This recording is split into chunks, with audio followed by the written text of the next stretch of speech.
आज हम सॉल्व करेंगे mesh analysis using mesh analysis find the current through 5 ohm resistor in the network of the following figure, है ना। यानी कि मेश एनालिसिस यानी कि लूप एनालिसिस मेथड यूज करो और रजिस्टर 5 ओम में कितना करंट है वो फाइंड करो। ओके, ये सर्किट हमें दिया है। तो अभी हमें क्या करना है, देखो सॉल्यूशन में स्टार्ट करेंगे। तो अगर इस सर्किट को आप देखोगे तो ये हमारा फर्स्ट वाला सर्किट है। सी, जैसे ही हमें सर्किट मिलता है वहाँ पे अगर डायरेक्शन दी है एग्जाम में, सर्किट में ऑलरेडी गिवन है, तो ड्रॉ करने की ज़रूरत नहीं। अदरवाइज हमें हर एक लूप में वन करंट, एक एक करंट दिखाना है और हम अज्यूम करेंगे यहाँ पे कि current flowing through the loop ये क्लॉकवाइज है। जैसे फॉर एग्जांपल देखो, ये फर्स्ट वाला लूप है, तो यहाँ पे क्लॉकवाइज डायरेक्शन से I1 करंट दिखाया है। ये लूप सपोज सेकंड है, यहाँ पे करंट फ्लोइंग थ्रू ये I2 है। ये थर्ड लूप लिया है हमने, उसका करंट फ्लोइंग क्लॉकवाइज डायरेक्शन से लिया है, उसको I3 नाम दिया है। अगेन क्लॉकवाइज डायरेक्शन से ये फोर्थ लूप है, उसमें जाने वाला करंट कितना है, I4 है। We are mentioning the all the currents. Okay, so अगर हम इसको एक सर्किट को देखेंगे तो यहाँ पे ये एरो क्या बोलता है कि it is a current source है। व्हेनेवर करंट सोर्स हमारे सर्किट में दिया होता है तो ये लूप में जो करंट फ्लो होता है वही करंट दिया है। So no need of writing different equation, another equation for this one. Okay, तो जैसे कि ये फर्स्ट लूप है, ये फर्स्ट लूप में I1 करंट फ्लो हो रहा है। I1 की वैल्यू कितनी है, देखो एरो हमें जो दिया है वो अपवर्ड डायरेक्शन से है। हमने जो अज्यूम किया है I1 का करंट वो क्लॉकवाइज डायरेक्शन से है। सो अगर इन दोनों का भी हम अगर एरो कंपेयर करेंगे तो both are going upward direction. अगर अपवर्ड है यानी कि ये अगर सेम डायरेक्शन है तो पॉजिटिव ले लो। So because of this we got I1 is equal to 4 ampere. Understood. उसके बाद हमारा सेकेंड लूप है, हमने कंसिडर किया है क्लॉकवाइज डायरेक्शन और यहाँ पे दिया है 3 मिली एम्पियर, यहाँ पर भी करंट दिया हुआ है। सो इस लूप के लिए हमें करंट डायरेक्टली गिवन है और इसका what ever the arrow is shown here, और जो हमने क्लॉकवाइज डायरेक्शन से लिया है वो सेम आता है। सो I2 की वैल्यू कितनी आने वाली है, 3 आने वाली है। यहाँ पे तो I3 की वैल्यू डायरेक्ट नहीं दी है, लेकिन I4 की वैल्यू भी डायरेक्ट दी है। कितनी है, देखो क्लॉकवाइज से ये I4 करंट है और ये जो एरो दिया है वो अपवर्ड डायरेक्शन है। इसमें क्या हो रहा है, जो हमने क्लॉकवाइज डायरेक्शन मेंशन किया है वो क्लॉकवाइज और ये अपवर्ड डायरेक्शन, ये both are in opposite direction. अगर अपोजिट डायरेक्शन में है तो I4 की वैल्यू कितनी आएंगी, -3। समझ में आ रहा है। I will explain each and every point related to the mesh analysis in detail. तो ये समझ में आया, जहाँ जहाँ हमें एरो दिखता है यानी कि वो करंट सोर्स होता है। जो करंट सोर्स होता है, तो जैसे हमने अज्यूम किया है कि these are the current, clockwise direction से जो करंट हमने यहाँ पे दिखाया है और वो अगर एक जैसे है तो वो पॉजिटिव लेंगे, अगर ये अपोजिट आता है तो ये निगेटिव लेंगे। That is why I1 is equal to 4, I1 is equal to 4, I2 is equal to 3 और I4 इज इक्वल टू -3। अब रहा सिर्फ प्रॉब्लम्स इस लूप का। अब यहाँ पे हम KVL अप्लाई करेंगे। ये मेश नंबर 3 है क्योंकि यहाँ पे दिखाया है हमने करंट I3 फ्लो हो रहा है, तो हम KVL यहाँ पे अप्लाई करेंगे, किरचॉफ्स वोल्टेज लॉ। कैसे करेंगे, देखो स्टार्ट विद एनी रजिस्टर से, हम कहीं से भी स्टार्ट कर सकते हैं। हम यहाँ से स्टार्ट कर लेंगे बैटरी से। देखो अगर हर एक में स्टेप्स अलग अलग हो सकते हैं, बट आर फंडा शुड बी क्लियर। अगर फंडा क्लियर है तो हमारी वैल्यू आंसर भी सेम आएगी। अदरवाइज कहाँ प्लस लिखना है कहाँ माइनस लिखना है वो समझ में नहीं आएगा। दैट इज वाई यहाँ पे ध्यान में रखो। अगर हमें ये मालूम है कि बैटरी से पॉजिटिव से तरफ से करंट जाता है और again is come towards again the negative terminal, है ना। सो पॉजिटिव से जाने वाला करंट हमेशा start with the flowing current is positive लेते हैं। और इसका मतलब क्या होता है कि अगर ये 2 वोल्ट की बैटरी है तो इससे ये पॉजिटिव टर्मिनल से करंट फ्लो हो रहा है, ये रजिस्टर के अक्रॉस को कुछ वोल्टेज ड्रॉप होने वाला है, इसके ये 2 ओम के अक्रॉस सम वोल्टेज ड्रॉप होने वाला है, ये 5 ओम के अक्रॉस सम वोल्टेज ड्रॉप होने वाला है, बाद में again coming back to the this one, यानी कि इसमें जो वोल्टेज ड्रॉप होने वाला है all this voltage equal to 2 volt, यानी कि हम ऐसे कर सकते हैं क्या, 2 वोल्ट यानी कि 2 माइनस इसका वोल्टेज ड्रॉप माइनस इसका वोल्टेज ड्रॉप माइनस इसका वोल्टेज ड्रॉप इक्वल टू 0।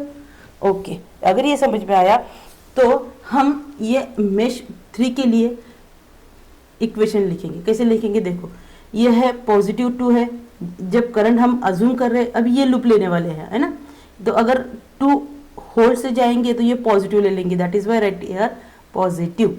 उसके बाद यहाँ से वोल्टेज ड्रॉप होता है तो हम यहाँ पे माइनस लिखेंगे।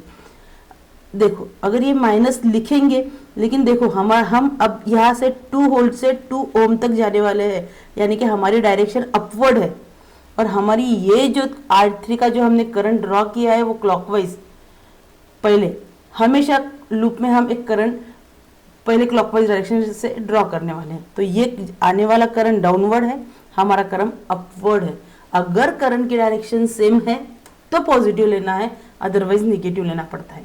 ओके, तो हम यहाँ से अब पॉजिटिव से ऊपर जाने वाले हैं, करंट निगेटिव से, ये निगेटिव है यानी कि निगेटिव है, और वी नो दैट 2 वोल्ट के बाद हम माइनस करेंगे, बैटरी में से सम वोल्टेज यहाँ पे ड्रॉप होने वाला है, तो इसको माइनस इसको माइनस इसको माइनस, तो हर एक में माइनस लिखने वाले हैं, और हमारा डायरेक्शन अपोजिट है, अगर यहाँ का डायरेक्शन अपोजिट है तो माइनस माइनस यहाँ पे प्लस आता है, सो ये आएगा 2।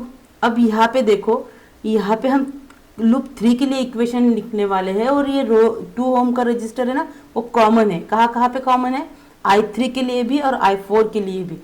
अगर हम I3 का इक्वेशन लिख रहे हैं तो ये I3 माइनस I4 होगा, समझ में आया, क्योंकि कॉमन है इसमें और इसमें, तो हम तो इक्वेशन यहाँ से लिखेंगे, सो I3 माइनस I4 आएगा।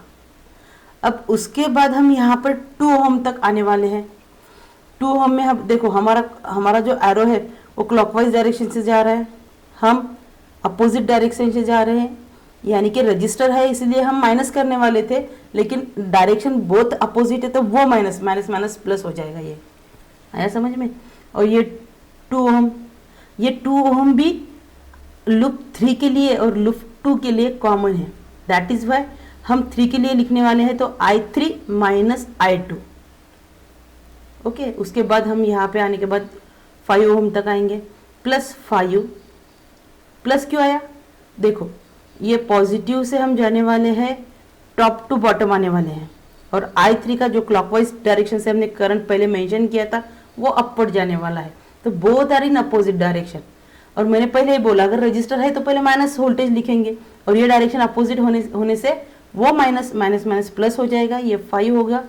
ये I3 करंट, ये जो 5 ओम है ना वो I3 के लिए और I1 के लिए कॉमन है, सो इक्वेशन पहले हम I3 का लिखने वाले हैं, that is why I3 minus I1 is equal to 0। Understood, just वो ब्रैकेट को हम सॉल्व कर लेंगे अभी। देखो 2 प्लस 2I3, ये 2 ये माइनस है तो minus 2I4 plus 2I3 minus 2I2 plus 5I3 minus 5I1 equal to 0। अब क्या करेंगे, हम पहले I1 की टर्म लिखेंगे, फिर I2 की टर्म लिखेंगे, फिर I3 की ऐसी टर्म लिखेंगे। तो देखो कांस्टेंट इसमें से 2 ही है, एक की यानी कि वैल्यू इज 2। I1 की वैल्यू कितनी है, माइनस 5I1, यहाँ पे माइनस 5I1 लिख दी है। उसके बाद I2 है माइनस 2I2। I3 देखो हमारे पास कौन सा है, सो हमारे पास ये I3 है, ये I3 है और ये I3 है, तो ये 5 है, ये 7 हो गया और ये 9 हो गया, तो ये 9I1 आया समझ में। ये 1 2 और 3 वो all are positive, so that is why 9I3। उसके बाद I4 कितना है, एक ही है हमारे पास, वो माइनस 2I4 है इज इक्वल टू 0। सो ये इक्वेशन सिंपल फॉर्म में हो गया।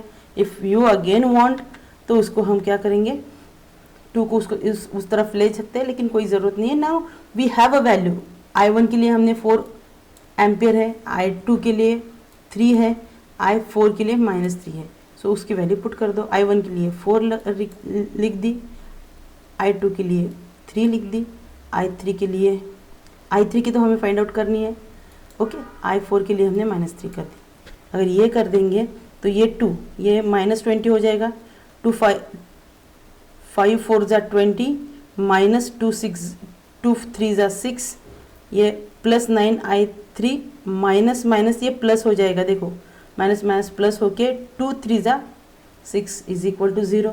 ये पूरे एडिशन देखो, ये +6 और ये -6 कट हो जाएगा, फिर ये रहेगा -18 +9 आए, तो ये -18 था, तो ये इक्वल टू के उस साइड में हम जब भेजते हैं तो वो पॉजिटिव होने वाला है।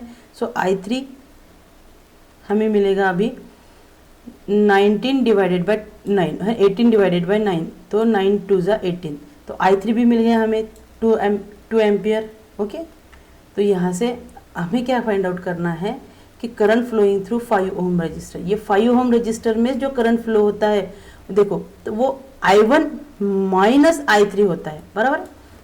5 ओम रजिस्टर के अक्रॉस का वोल्टेज है I1 माइनस I3, तो I1 की वैल्यू कितनी है हमारे पास 4 है, I3 की हमने अभी निकाली -2 लिखी, यहाँ पे माइनस है, I1 माइनस I3 है, और ये I3 की वैल्यू 2 है, तो ये 4 माइनस 2 एम्पियर हो जाएगा। Understood?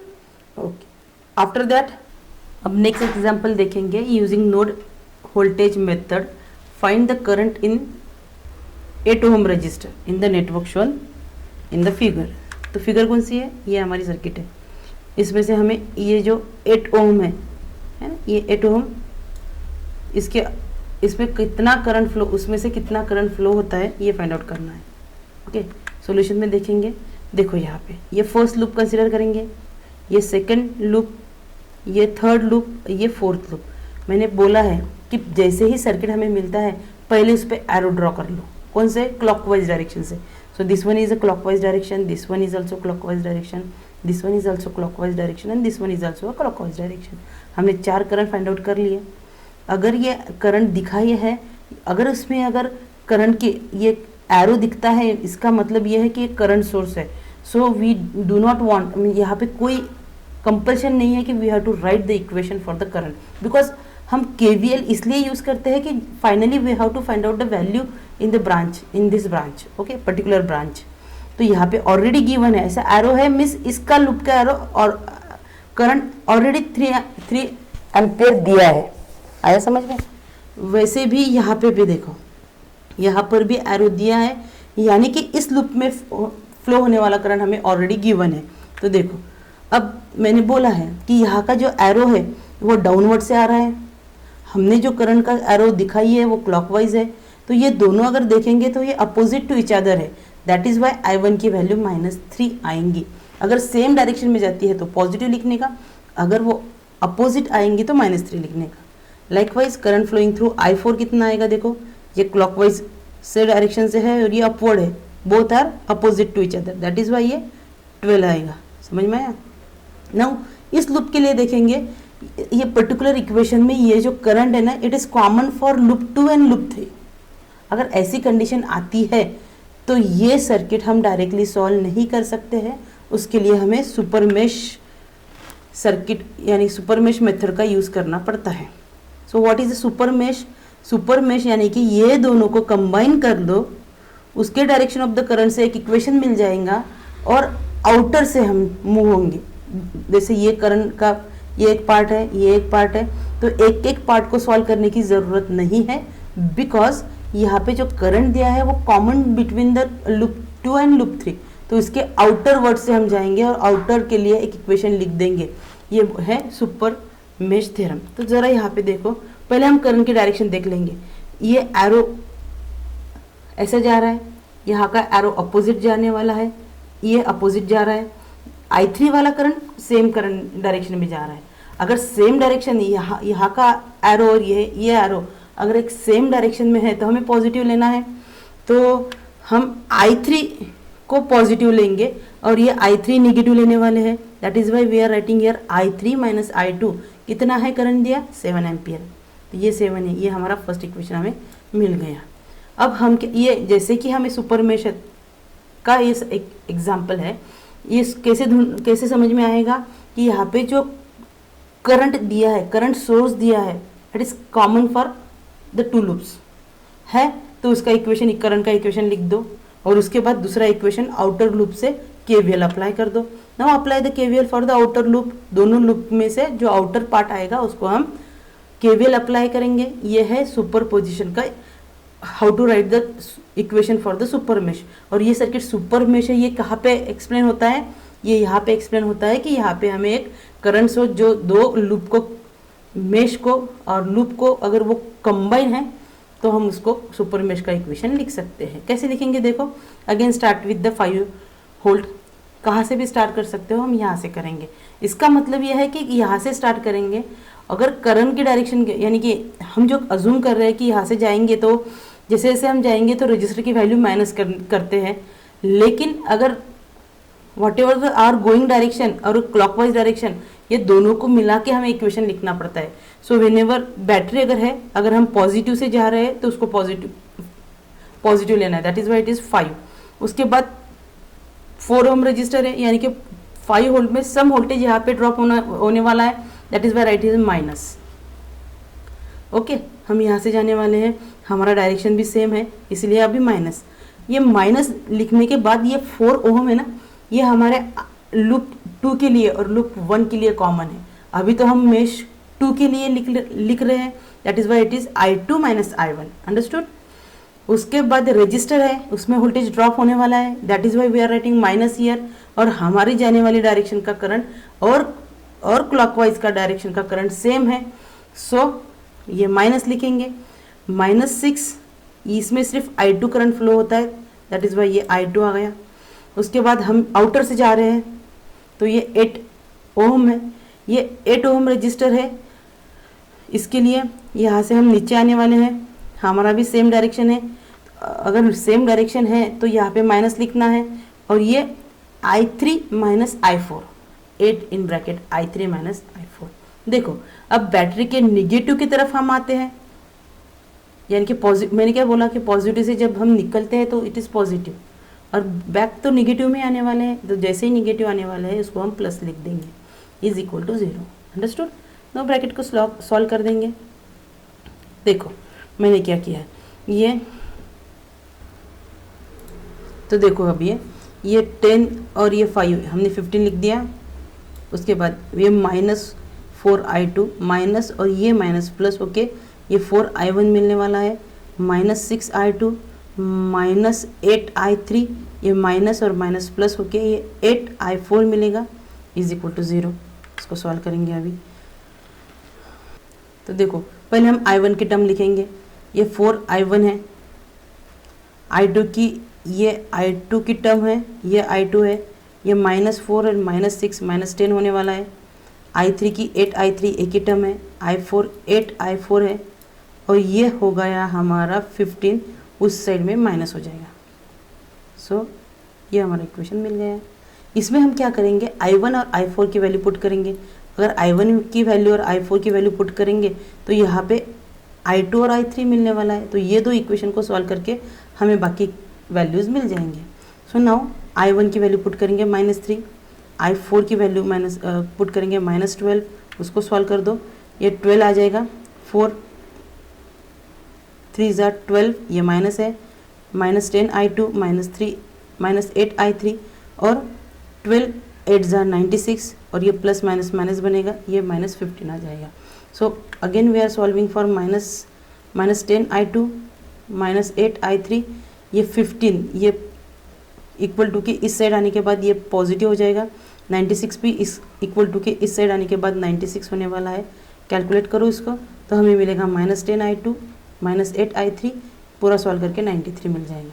Now we have equation this one and we have equation this one. लेकिन यहाँ पे देखो I3 पहले है, पहले हमें I2 फिर I3 ऐसा लिखना है, तो यहाँ पे थोड़ा चेंज कर देंगे, ये -I2 पहले लिख देंगे, I3 यहाँ पे लिख देंगे। अब ये इक्वेशन और ये इक्वेशन को साइमल्टेनियसली सॉल्व करेंगे, और डायरेक्ट कैल्सी से भी हमें आउट आता है, तो हम साइमल्टेनियसली नहीं करेंगे, डायरेक्ट कैल्सी से यूज़ करके इसका आंसर निकालेंगे। तो उसका आंसर क्या होता है देखो, तो देखो मैंने यहाँ पे इक्वेशन लिखा है, और अब कैल्सी से हम कैसे उसको सॉल्व करेंगे देखो, ये लिखा है -I2 + I3 is equal to 7, और -10I2 -8I3 is equal to 93। Okay, तो अभी सॉल्व करने के लिए देखो कैल्सी है, कैल्सी में हमें ये मोड का यूज़ करना है। मोड पे प्रेस करो और यहाँ पे इक्वेशन आता है तब तक प्रेस करने का।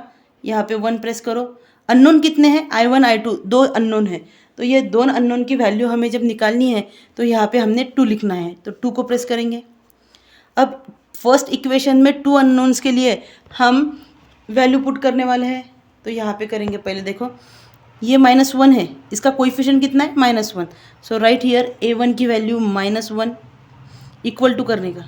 उसके बाद I3 की वैल्यू कितनी है? जस्ट 1 है, 1 को प्रेस करेंगे इक्वल टू, और ये है हमारा 7। सो C3 की वैल्यू है 7। समझ में आया? इक्वेशन 1 के कोएफिशिएंट यहाँ पे डालने हैं। उसके बाद इक्वेशन 2 का कोएफिशिएंट डालेंगे, इक्वल टू करेंगे। ये -10 है तो -10 करेंगे, उसके बाद इक्वल टू करेंगे। अब -8 है तो ये -8 करेंगे, इक्वल टू करेंगे। उसके बाद 93, ये है 93। यानी कि हमने पहले इक्वेशन में इसके कोएफिशिएंट लिखे, उसके बाद इसके कोएफिशिएंट लिखे और इक्वल टू करो। सो देखो हमारा आंसर है -8.29 है, यानी कि I2 पहले हमारा अननोन था I2 की वैल्यू कितनी मिली है? -8.27 को हम 28 भी बोल सकते हैं। और I3 यानी कि सेकेंड अननोन का वैल्यू कितने मिलने वाली है? -1.27 है, तो 7 को हम बाद में ऐड भी कर सकते हैं। तो यहाँ से हमें I1 I2 की वैल्यू मिलती है। समझ में आया? देखो तो उससे हमें क्या मिला? I2 की वैल्यू मिली -8.28 एम्पियर, और I3 की वैल्यू, ये I3 ये माइनस नहीं है, ये नहीं है, और ये भी नहीं ऊपर वाला। I3 इज इक्वल टू -1.28 मिल गए हमें। सारे करंट्स मिल गए हैं। Thank you.